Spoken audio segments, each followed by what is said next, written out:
12/2/2026 ಸ್ವತಂತ್ರ ಕಾರ್ಯಕ್ರಮ 5ನೇ ತರಗತಿ ವಿದ್ಯಾರ್ಥಿ ನಡೆಸುತ್ತಿದ್ದಾರೆ.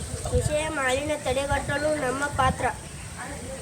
ಮಾಲಿನ್ಯ ತಡೆಗಟ್ಟಲು ಪ್ಲಾಸ್ಟಿಕ್ ಬಳಕೆಯನ್ನು ಕಡಿಮೆ ಮಾಡುವುದು, ತ್ಯಾಜ್ಯವನ್ನು ಮರುಬಳಕೆ ಮಾಡುವುದು, ಸಾರ್ವಜನಿಕ ಸಾರಿಗೆಯನ್ನು ಬಳಸುವುದು, ನೀರು ಮತ್ತು ವಿದ್ಯುತ್ ಉಳಿತಾಯ ಹಾಗೂ ಹೆಚ್ಚು ಗಿಡಗಳನ್ನು ನೆಡುವುದರ ಮೂಲಕ ನಾವು ಸಕ್ರಿಯ ಪಾತ್ರ ವಹಿಸಬಹುದು. ಪರಿಸರ ಸ್ನೇಹಿ ವಸ್ತುಗಳ ಬಳಕೆ ಮತ್ತು ಅರಿವು ಮೂಡಿಸುವುದು ಮಾಲಿನ್ಯ ಮುಕ್ತ ಪರಿಸರಕ್ಕೆ ಅಗತ್ಯ.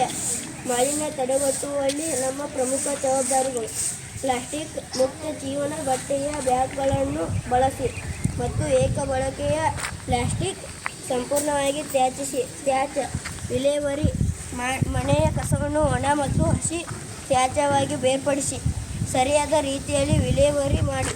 ವಾಯು ಮಾಲಿನ್ಯ ನಿಯಂತ್ರಣ: ವಾಹನಗಳ ಬಳಕೆಯನ್ನು ಕಡಿಮೆ ಮಾಡಿ, ಕಾರ್ಪೂಲಿಂಗ್, ಸೈಕ್ಲಿಂಗ್ ಅಥವಾ ಸಾರ್ವಜನಿಕ ಸಾರಿಗೆಯನ್ನು ಆರಿಸಿ. ಜಲ ಸಂರಕ್ಷಣೆ: ನಲ್ಲಿಗಳನ್ನು ಅಗತ್ಯವಿದ್ದಾಗ ಮಾತ್ರ ಬಳಸಿ. ರಾಸಾಯನಿಕಯುಕ್ತ ನೀರನ್ನು ಜಲಮೂಲಗಳಿಗೆ ಬಿಡುವುದನ್ನು ತಪ್ಪಿಸಿ. ಹಸಿರು ಹೊದಿಕೆ: ಜನ್ಮದಿನಗಳು ಅಥವಾ ವಿಶೇಷ ದಿನಗಳಂದು ಗಿಡಗಳನ್ನು ನೆಟ್ಟು ಪೋಷಿಸಿ. ಹಸಿರೀಕರಣಕ್ಕೆ ಉತ್ತೇಜಿಸಿ. ಅರಿವು ಮೂಡಿಸುವುದು: ಪರಿಸರ ಸಂರಕ್ಷಣೆಯ ಮಹತ್ವದ ಬಗ್ಗೆ ಕುಟುಂಬ ಮತ್ತು ಸ್ನೇಹಿತರಲ್ಲಿ ಜಾಗೃತಿ ಮೂಡಿಸಿ.